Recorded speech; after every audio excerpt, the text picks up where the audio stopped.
Hello everyone and welcome to OL Expert. This is your geography class and we are going to start a new chapter. That one is industries. You have your own textbook, right? Notepad भी होंगे आपके पास. तो आखिर ये आते कहाँ से हैं? कभी सोचा है कि ये कहाँ से आते हैं? ये आपको डायरेक्टली कहाँ से मिलता है? आप जाते बुक शॉप से गए, जहाँ से परचेज कर लिया, ईजी आपके लिए, but it's a long journey to get it. कि अगर आपके हाथ में जो बुक है, जो आप यूज़ कर रहे हैं, नोट पैड है आप यूज़ कर रहे हैं, वो आता कहाँ से? डायरेक्ट जो फर्स्ट जर्नी उसकी स्टार्ट हो रही है, स्टार्टिंग बिगनिंग कर रही है जर्नी की, तो कहाँ से होती है? ट्रीज से मिलती है. क्यों? क्योंकि ट्रीज को कट डाउन किया जाता है. You can see here also, cut down किया गया ट्रीज को. फिर वो कहाँ गए? मिल्स में गए, पल्प मिल्स में गए, इसके पल्प बनाया गया और उस पल्प से फिर पेपर को प्रोसेस किया गया.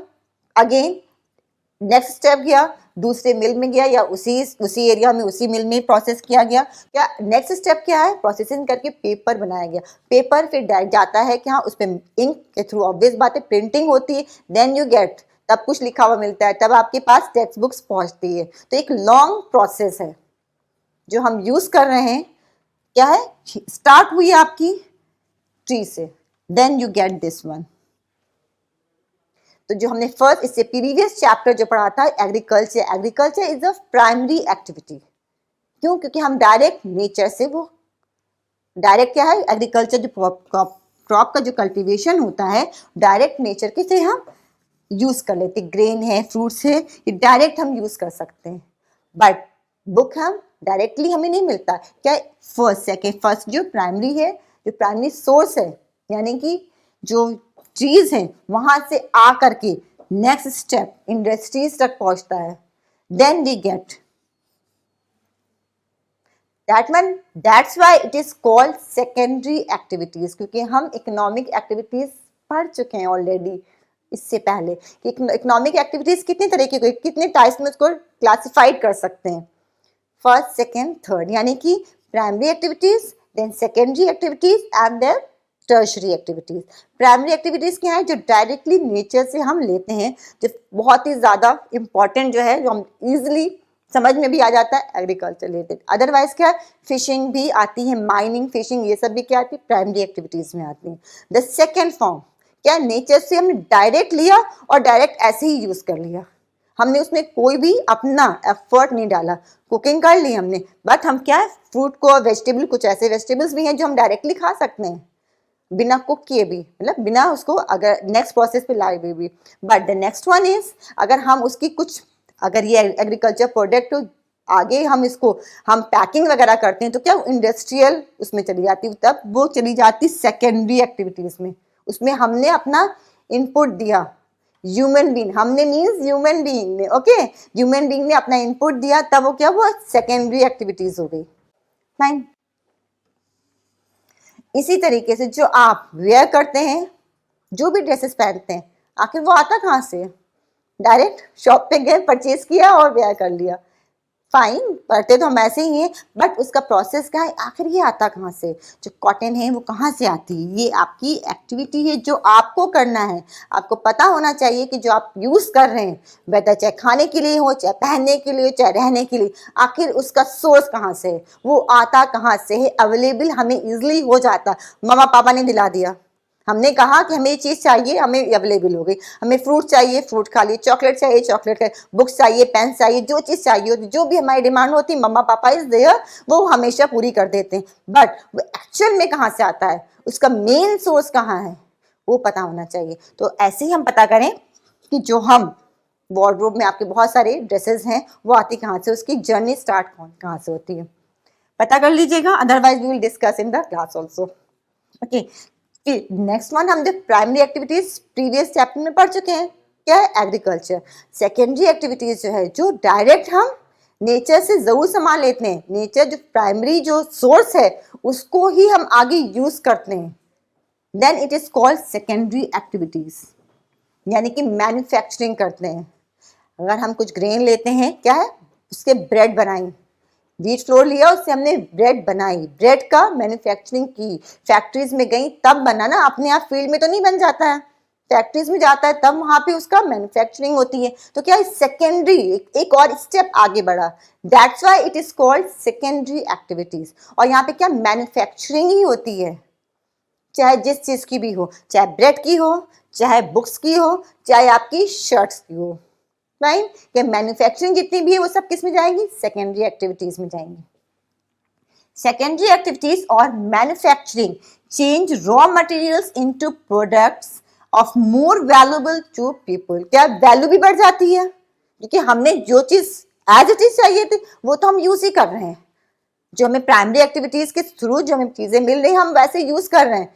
बस अब क्या हम ह्यूमन की नीड बढ़ती जा रही, अब हमें वेरिएशन चाहिए। हमें सिर्फ फ्रूट्स और वेजिटेबल्स और फिश और माइनिंग से डायरेक्ट निकाल लिया सामान निकाल के यूज करना, ठीक है हम वो यूज कर रहे हैं, बहुत टाइम से यूज करते चले हैं, बट क्या हमें और भी डेवलपमेंट चाहिए, तभी तो डेवलप करके ही तो हम यहाँ तक पहुंचे। अदरवाइज वहीं सेटिस्फाई हो जाते कि ठीक तो है हमें खाने के लिए मिल ही रहा है, खाने के लिए तो मिल रहा है ना, चाहे हम डायरेक्टली हमने यहाँ से ग्रो किया, डायरेक्ट हमें मिलता गया, हमें ग्रेन भी मिल रहा है, हमें फ्रूट्स में बहुत सारी वैरायटीज मिल रही खाने की, हम सेटिस्फाई हैं। तो हम आगे बढ़ते ही नहीं, हमें हमारा डेवलपमेंट होता ही नहीं, हम डेवलप कर ही नहीं पाते। क्यों, हमारी नीड बढ़ी, हमारे एक्सपेक्टेशंस और बढ़े कि नहीं हमें इन एक्टिविटीज में और इम्प्रूवमेंट चाहिए। हमने अपनी टेक्निक्स अपनी स्किल्स यूज करी, तब हमने मीन्स ह्यूमन बीइंग ने यूज करी तो हमने और डेवलप किया।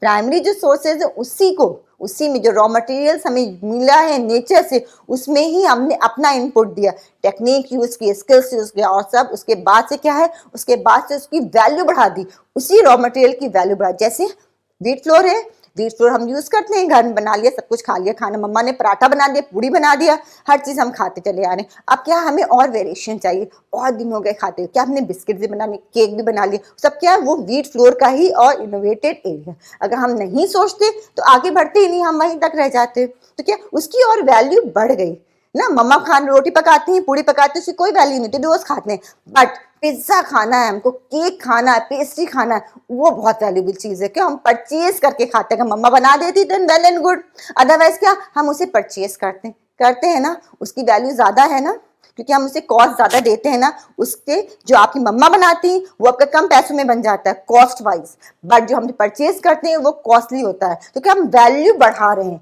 The same ingredient raw material क्या है, जो हमारा आटा होता है, वो क्या ग्रेन हमें कहाँ से मिला, व्हीट यहाँ से मिला, फिर उसका फ्लोर व्हीट फ्लोर बना, फिर उसके बाद से वो सब क्या है सेकेंडरी एक्टिविटीज में, व्हीट फ्लोर भी सेकेंडरी एक्टिविटीज में आ रहा है, डायरेक्ट हम उसे यूज नहीं कर रहे हैं।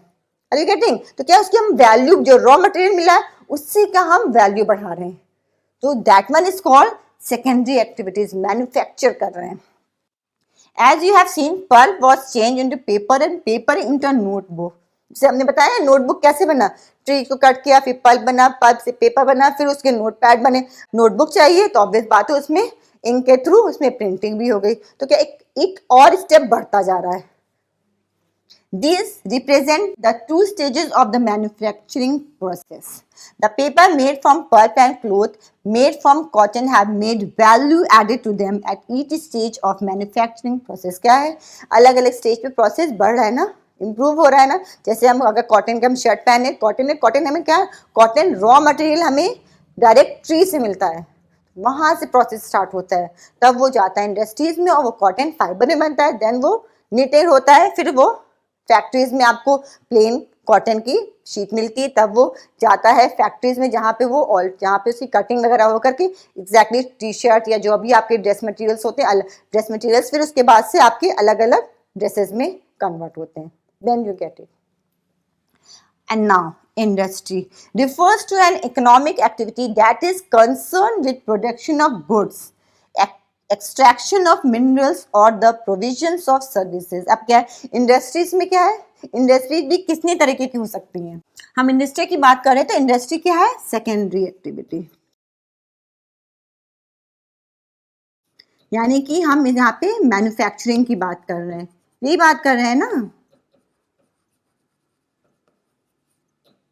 यही बात करें ना, इंडस्ट्रीज की बात करें, मीन्स हम क्या करें सेकेंडरी एक्टिविटी की बात करें, प्राइमरी एक्टिविटी नहीं है, ये सेकेंडरी एक्टिविटी है, इकोनॉमिक एक्टिविटी, जिसमें हम मैन्युफैक्चरिंग कर रहे हैं, राइट। इसमें क्या है, प्रोडक्शन होता है आपका, प्रोडक्शन होता है आपका गुड का, अभी मैन्युफैक्चरिंग भी कह रहे हैं तो कौन कौन सी चीजें, और आपका एक्सट्रैक्शन होता है मिनरल्स का। क्यों? क्योंकि मिनरल्स भी क्या है, प्राइमरी सोर्स है ना, प्राइमरी एक्टिविटी में आता है। एक्सट्रैक्शन होता है ऑफ मिनरल्स का, मिनरल से डायरेक्ट तो निकल आ रहा है, ओके, नेचुरल रिसोर्स से निकल आया, हमने कुछ मिनरल्स भी बस डायरेक्टली हम उसे यूज नहीं कर सकते हैं, वो जाता है इंडस्ट्रीज में जाता है, फिर वहां से वो एक्सट्रैक्ट होता है ओर से, जैसे आयरन है, आयरन ओर होता है, उस ओर आयरन ओर से आयरन एक्सट्रैक्ट होता है, तब हम यूज में आता है, डायरेक्टली हम उसे यूज नहीं करते हैं। पेट्रोल भी हम डायरेक्टली यूज नहीं करते हैं, हमें उसे एक्सट्रैक्शन होता है, एक्सट्रैक्ट करके हमें तब फाइन मिलता है।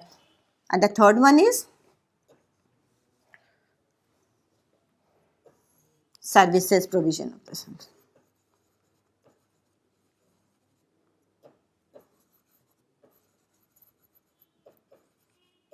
ये क्या है, सब इंडस्ट्रीज में ही आते हैं।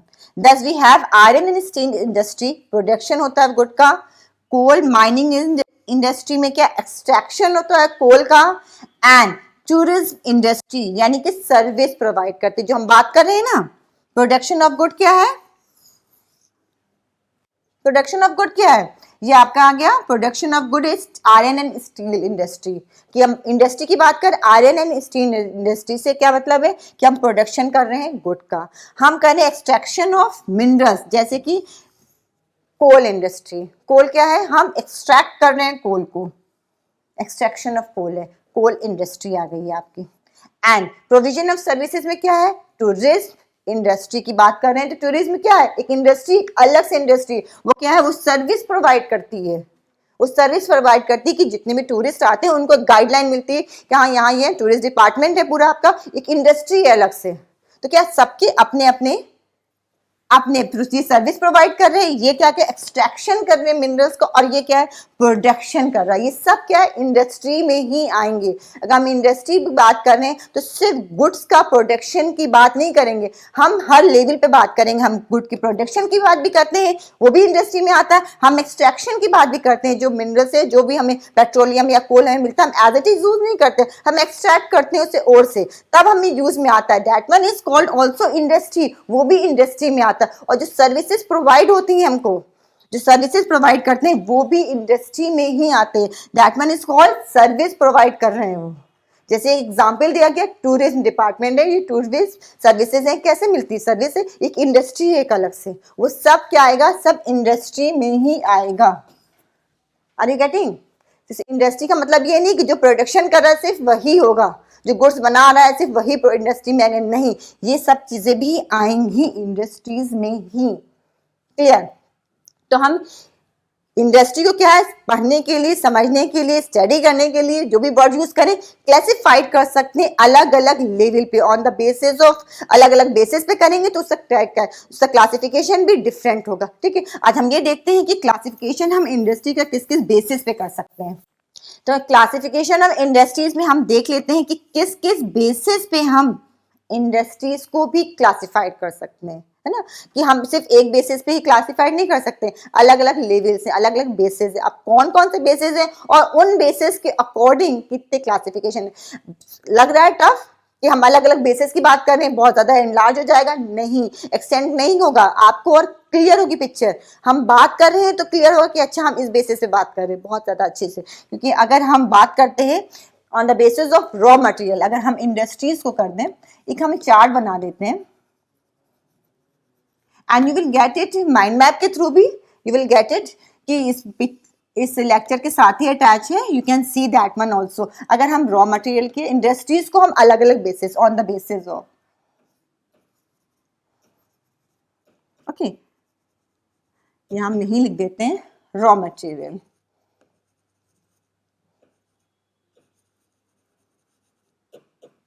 Okay, on the basis of raw materials अगर करते हैं तो फिर क्या होता है, तो फर्स्ट इसको फिर हम कैटेगराइज कर देते हैं। ठीक है, फर्स्ट बेस ये हो गया रॉ मटेरियल, सेकेंड बेस हो गया आपका साइज के अकॉर्डिंग, थर्ड वन इज हो गया ownership, size on the basis of size and on the basis of ownership. Okay, 1 2 three. हम क्लासिफिकेशन देखेंगे तो क्लियर होगा। अब on the basis of raw material अगर देखें तो कौन कौन से हो सकते हैं? Agro based agri industries, mineral based industries, marine based industries, forest based industries. ठीक है, अगर हम रॉ मटेरियल जहां से हमें रॉ मटेरियल मिल रहा है, इजी है। रॉ मटेरियल बेस्ड इंडस्ट्रीज मतलब क्या हुआ? यही हुआ ना, जहां से हमें रॉ मटेरियल मिल रहा है उसके बेस पे जो इंडस्ट्रीज होगी वो उसका नाम दे देंगे। जैसे अगर एग्रो बेस्ड इंडस्ट्रीज कह रहे मीन जो एग्रीकल्चर प्रोडक्ट पे बेसिस होंगे जो इंडस्ट्री, जैसे कि कॉटन है आपका, इससे कॉटन इंडस्ट्रीज है, तो क्या कॉटन कहाँ से मिल रहा है? हमें ट्रीज तो से मिल रहा है। अगर पेपर का कह रहे हैं, पेपर इंडस्ट्री है, तो कहाँ से पेपर मिल रहा है? पेपर भी ट्री से मिल रहा है। तो ये सब क्या है? ये सब क्या है? एग्रो बेस्ड है, यानी कि एग्रीकल्चर प्रोडक्ट से ही हम उस रॉ मटेरियल ले रहे हैं, तब वो ही आगे मैन्युफैक्चर होगा। क्लियर हो रहा है ना? रॉ बेस्ड से क्यों कह रहे हैं? जैसे एग्रीकल्चर बेस्ड हो गया, एग्रो बेस्ड। ठीक है, industry I am not going to write. The second one mineral, जितने मिनरल्स हैं, मिनरल बेस्ड इंडस्ट्री में जो मिनरल पे इंडस्ट्री बेस्ड, मिनरल को एक्सट्रैक्ट कर रहे हैं, जैसे कोल इंडस्ट्री है, मिनरल ही तो है। तो मिनरल क्या, ये हमारा इंडस्ट्री किस में आएगा? आपका आ जाएगा मिनरल बेस पे। जितने रॉ मटेरियल्स हैं, ये रॉ मटेरियल्स है ना, एग्रो मिनरल, ये सब क्या रॉ मटेरियल है। ये हमें अपनी इंडस्ट्री में एक फर्दर स्टेप जा रहा है, हम आगे इसको और वैल्यू देने द सेम चीज को। ठीक है, उसके वैल्यू बढ़ाने के लिए क्या हमें इंडस्ट्री में लेंगे तो और ज्यादा इंप्रूव करेंगे और उसकी वैल्यू बढ़ जाएगी, जो प्रोडक्ट आएगा तो हम उसे यूज करेंगे। The third one is marine based industry. Marine based industries में अब हम इसको ऐसे बना देते हैं। मरीन से क्लियर हो रहा है ना? जो मरीन वाटर से, जो वाटर बॉडीज से, ओशियन या सी से जो चीजें भी मिलती हैं, जैसे फिश है, आगे प्रोसेस करते हैं ना, तो उससे क्या क्या चीजें, सीशेल मिलता है और क्या शीशे में कैप्सूल्स वगैरह, आगे बहुत सारी इंडस्ट्रीज क्या मरीन, जो मरीन प्रोडक्ट होते हैं, जो वाटर बॉडीज में से जो प्रोडक्ट निकलते हैं उसको जो इंडस्ट्री में लेके जाते हैं, उससे जो हमारी चीजें निकलती, वैल्यू बनती, जो प्रोडक्ट आता है, that one will come in this one. The last one is forest based industry, यानी कि जो फॉरेस्ट से डायरेक्ट हम लेते हैं, फॉरेस्ट बेस्ड। जैसे अगर ट्री का कह रहे हैं, एग्रो में नहीं आएगा। एग्रो में क्या आएगा? जो एग्रीकल्चर प्रोडक्ट हैं वो सब आएंगे। जैसे कि ग्रेन है, वीट है, वीट को हमने क्या किया? वीट फ्लोर बनाया, तो वो क्या किस में जाएगा? एग्रो बेस में आएगा। और ट्री से हमने पल्प लिया, पल्प बनाया, तो वो हमारा फॉरेस्ट बेस्ड आ जाएगा। फाइन, ये हो जाएगा। मिनरल में क्या है? मिनरल्स हमें डायरेक्ट हमने डिग करके निकाला और उसे हमने प्रोसेस किया, नेक्स्ट वैल्यू दी, तो उसमें क्या है? जैसे कोल का एक्सट्रैक्शन किया या आयरन का एक्सट्रैक्शन किया, तो वो क्या आ गया? मिनरल में आ गया, मिनरल बेस्ड इंडस्ट्रीज में आ गया। मरीन जितने भी वाटर बॉडीज में हैं, जो भी चीजें हैं अवेलेबल, उसको हम अगर वैल्यू दे रहे हैं, उसको हम नेक्स्ट प्रोसेस में ले जा रहे हैं, तो वो सारी की सारी किस में आ जाएंगी? मरीन में आ जाएंगी। The same thing is written here.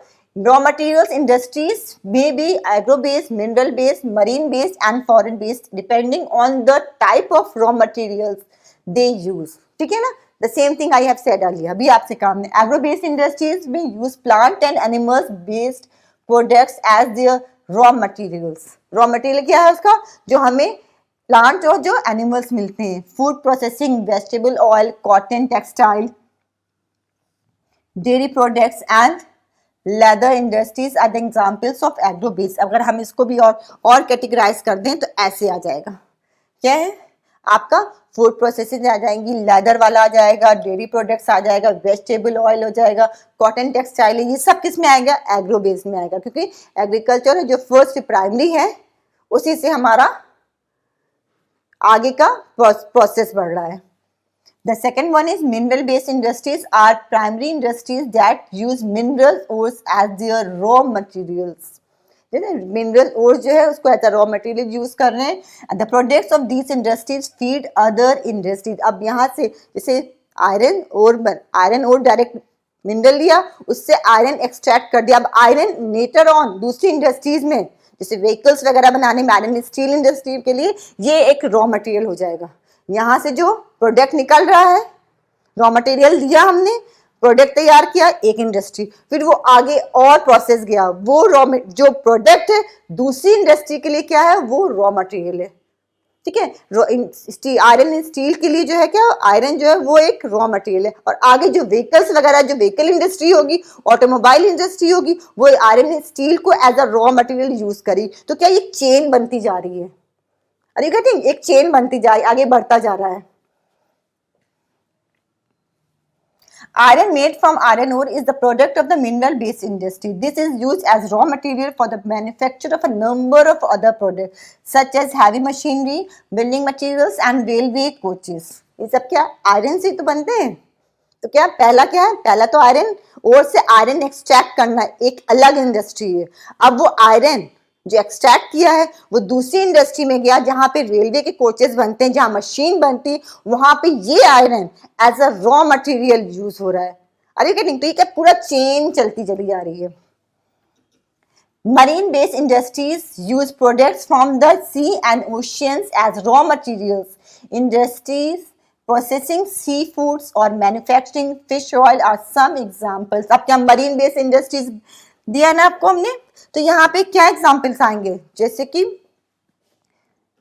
Raw material क्या, जो सी और ओशियन से जो रॉ मटेरियल निकलता है, जैसे कि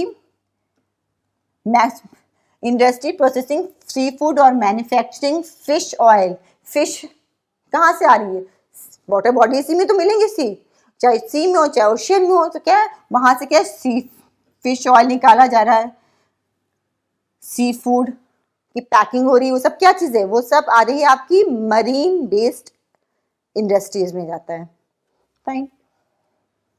देन फॉरेस्ट बेस्ड इंडस्ट्रीज में utilise forest produce as raw material. The industries associated with forest are pulp and paper, pharmaceuticals, furniture and buildings. ये सब क्या है, ये सब हमें कहाँ से मिल रहा है, फॉरेस्ट से मिल रहा है। रॉ मटेरियल हमने लिया फॉरेस्ट से, उससे प्रोसेसिंग की अपनी इंडस्ट्री में, तो आगे प्रोडक्ट बढ़ा, उसकी वैल्यू बढ़ गई। द फर्स्ट कैटेगराइजेशन हो गया आपका रॉ मटेरियल के बेस पे। Now the second one is on the basis of size. Size के according it refers to the amount of large scale और small scale industries. बहुत ही simple है, इसको अगर हम categorize करें, large scale नाम से समझ में आ रहा है, and small scale डिपेंड कर रहा है किस लेवल पे काम हो रहा है। अरे गेटिंग, इंडस्ट्री भी अलग अलग लेवल पे होती है, कुछ छोटी इंडस्ट्री होती है, कुछ बहुत बड़ी इंडस्ट्री वास्ट एरिया में होती है, बड़े प्लांट लगाए जाते हैं, that one is called industry. और छोटे छोटे इंडस्ट्रीज भी लिखा जाए, डिपेंड करता है कि आपकी नीड क्या, आपका कितना उसमें आप कितना कैपिटल इन्वेस्ट कर रहे हैं। Okay, it refers to the amount of capital invested, number of people employed and the volume of production. ये सब क्या है, ये डिपेंड करता है कि आप कितना कैपिटल इन्वेस्ट करते हैं, कितने नंबर ऑफ पीपल हैं, कितने लोग उसमें एज अ एम्प्लॉय हैं। ओके, और थर्ड वन इज कि आप कितना वैल्यूम देते हैं प्रोडक्शन का।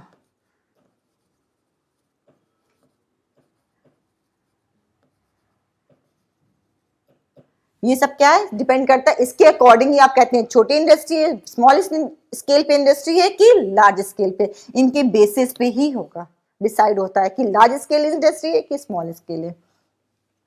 Based on size, industries can be classified into small scale and large scale industries. Cottage or household industries are a type of small scale industries where the products are manufactured by hand by the artisans. क्या जो cottage या जो house hold industries हैं, जिसे भी industries किया जाता है, कहा जाता है, वो क्या है, स्मॉल स्केल इंडस्ट्रीज है, यानी कि जो ज्यादातर से जो वहां पे काम क्या होता है, हैंडमेड होता है, लोग बैठ जाते हैं, कारखाने बनते हैं ना, वहां पे लोग बैठकर अपने हाथों से काम करते हैं। तो ऑब्वियस बात है, जब हैंडवर्क होगा तो लार्ज स्केल पे नहीं पॉसिबल है, क्या स्मॉल स्केल पे ही होता है। बास्केट वीविंग, अब ये कौन कौन से इसके एग्जांपल्स आ जाए, basket weaving, pottery and other handicrafts are example of cottage industry, small scale पे आता है। Industry use lesser amount of, अब स्मॉल स्केल पे तो क्या इसमें इन्वेस्टमेंट जो है वो भी कम है, कैपिटल जो है का इन्वेस्टमेंट कम होता है, and technology as compare to large scale industry that produce large amount volumes of products. क्या हर चीज का है, क्योंकि इन बेसिस पे तो हम कह रहे हैं कि साइज कैसा है इंडस्ट्री का, लार्ज स्केल इंडस्ट्री है या फिर स्मॉल स्केल है। अगर हमारा कैपिटल का इन्वेस्टमेंट कम है, वहां पे जो लोग हैं वो भी लिमिटेड ही हैं, और जो ऑब्वियस बात है जब हैंडमेड हो रहा है, हाथ से बन रहा है, तो वहां पे क्या प्रोडक्शन जो होगा वो भी कम ही होगा, स्मॉल स्केल पे होगा। That's why it will come in this category. और कौन कौन से हैं इसमें? है बास्केट वीविंग है,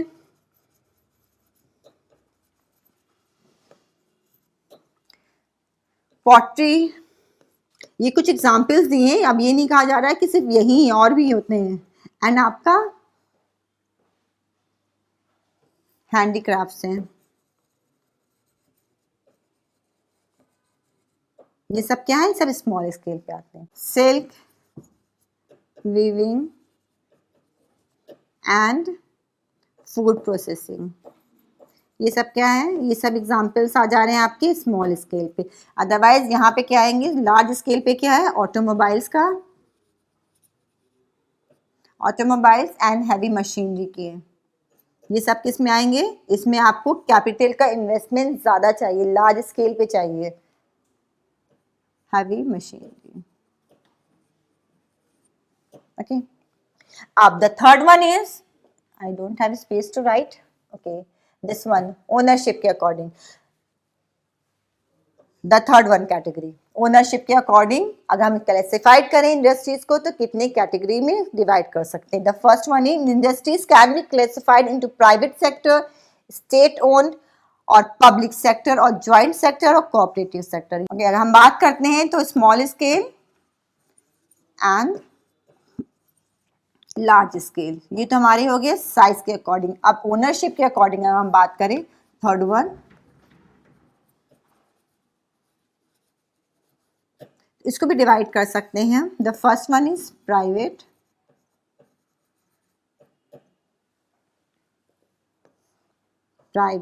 then state wise, state owned, और या public sector. The third one is joint sector,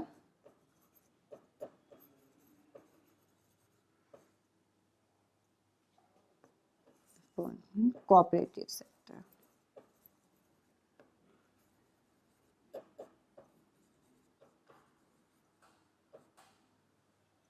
okay, private, state own को public sector, and 1 2 3 and 4। Okay, ये ओनरशिप के कि किसके अंडर में है हमारी इंडस्ट्री। अगर एक इंडिविजुअल के पास है then it will be a private one. Okay, private sector industries are owned and operated by individuals or a group of individuals, यानी कि एक या तो एक आदमी के अंडर में होगा या अदरवाइज 2-3 लोग मिलकर या ग्रुप ऑफ इंडिविजुअल्स मिलकर के ही वो इंडस्ट्री को चलाएंगे। Then it will be called private sector industry. The second one is public sector industries are owned and operated by the government. तो गवर्नमेंट के, अगर इसकी हम बात करते हैं तो क्या गवर्नमेंट के अंडरटेकन होता है industries, such as Hindustan Aeronautical Limited, आपने नाम सुना होगा ना, ये सब क्या है? ये गवर्नमेंट के अंडरटेकन है।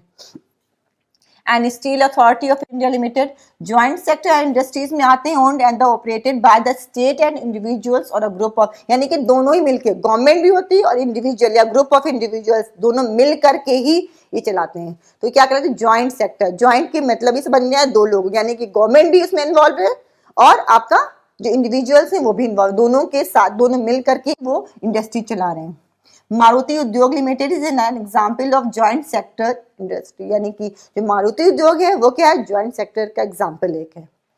कोऑपरेटिव सेक्टर में industries are owned and operated by the producers और suppliers of raw materials worker. Cooperative के नाम से ही समझ में आ रहा है क्या? बहुत सारे अलग अलग फील्ड के लोग कलेक्ट होकर के, कोऑपरेट करके तब वो इंडस्ट्री चल रही। जैसे कि रॉ मटेरियल जो सप्लायर करते हैं, जो प्रोड्यूस करते हैं वो मिलते हैं, जो वर्कर्स हैं दोनों मिल करके तब वो ज्वाइंट सेक्टर, ज्वाइंट टुगेदर, यानी कि सबका कोऑपरेशन से ही चलता है, तब ये that's why it is called cooperative sector industry. और इसका एग्जांपल क्या? Anand milk union limited and Sudha dairy are success stories of a cooperative venture. क्या है? हमने इंडस्ट्रीज को भी अलग अलग बेसिस पे देखा। हमने देखा किस किस बेसिस पे देखा? on the basis of raw material, on the basis of size and on the basis of ownership. Industry यानी कि सेकेंड इकोनॉमिक एक्टिविटी की बात कर रहे हैं जहाँ मैन्युफैक्चरिंग होती है, अलग अलग बेसिस पे हम क्लासिफाई करके इजीली पढ़ सकते हैं, समझ सकते हैं. We are going to continue the same chapter with another topic in the next class. Till then take good care of your